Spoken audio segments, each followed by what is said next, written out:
Hello guys! In this video I'm going to show you how to use the HDR Scape tool in Snapseed. But first I just wanted to mention, please don't forget to subscribe to my channel because at 10,000 subscribers I'm going to show you my whole YouTube revenue statistics and growth strategy, how to make money online. So let's jump into it. First we're going to open the application.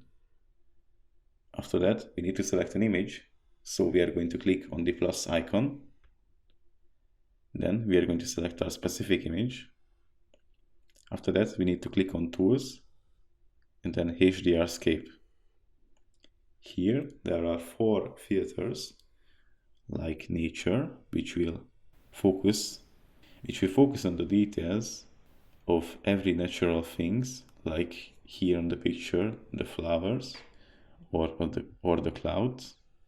The next one is People. We focus on peoples on the image.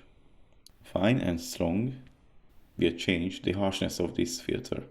We are going to go with Nature, and then on the bottom of the screen we have a slider option. It's going to show us 4 options. Filter Strength, which will enable us to manipulate the strength of the filter like so. The next one will allow us to manipulate the brightness of this image like so. And the last one will enable us to control the saturation of this image.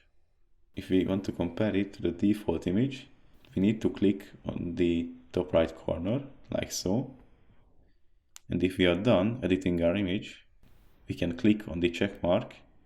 And then if we want to save the image, we're going to click on Export.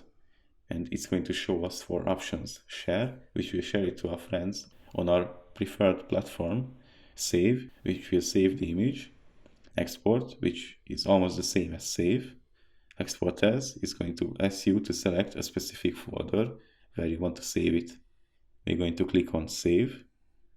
And then after that we can view it like so. And then Gallery. And here it is.